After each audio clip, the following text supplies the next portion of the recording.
What is up, Dog Pound? This is Don a Bomb, and I am back for another Cleveland Browns football discussion video. So it looks like the Browns finally met a team worse than they are, and that is in more disarray. And that is the Miami Dolphins. So today, downtown in Cleveland, it was the Browns 31, the Miami Dolphins 6. I tell you, I couldn't believe it. I was watching the same team that I've been watching up until this point. So now, even though the score was 31-6, a lot of the lopsided score had a lot to do with not necessarily the offense playing that well, but because of the 4 turnovers the Dolphins had. And to our credit, in Dylan Gabriel, there's no turnovers for us. So he's been managing the game. Hasn't been throwing touchdowns or anything like that, but we did get the W. And for the first time in what has it been, 15 weeks, we actually scored more than 17 points. Woohoo! So hopefully we didn't score all the points today for the next 3 or 4 weeks. So that's what I'm afraid of. So even with the, I guess you could say, tougher stretch of the schedule over with, next week I think we have the 5-2 Patriots, which won't be an easy game, but I guess when you're the Browns, no game is easy, but today seemed to be. They held Tua to 100 yards passing on 12 of 23 and 3 interceptions. So like I said, this guy you think would have been playing for us with stats like that, but the defense stepped up.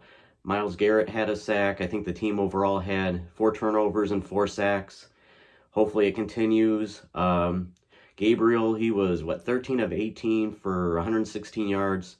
No touchdowns, unfortunately, but importantly, did not turn the ball over. 0 fumbles, 0 interceptions.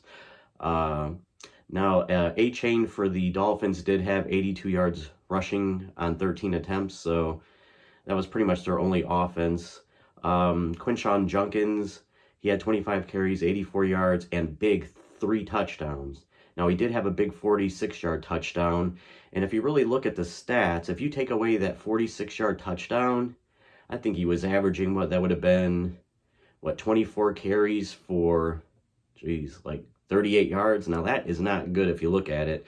And if you throw that 46-yard touchdown on there, he was still only averaging 3.4 yards a carry, I believe it is, if my math is correct. But, hey, it's a win. It brings the Browns to 2-5. The Dolphins fall to 1-6. Just think if a couple things went our way earlier in the season, we could actually be 4-3. We could have won that Bengals game if the kicker would have made a kick. And we could have won that Minnesota game if they didn't get that last-minute touchdown. So, oh well. Could have been, should have been. It is what it is. But we're 2-5, so it feels good to win. It sucks to lose. At least I know the rest of my Sunday isn't ruined, so I'm good for that. So once again, the Browns 31, Dolphins 6. And I am under the weather, as some of you may be able to tell with my voice. I can barely breathe, so I'm trying to get through this the best I can. And the Browns' victory definitely helps. So, all right, until the next one, here we go, Brownies. Here we go. Woo, woo.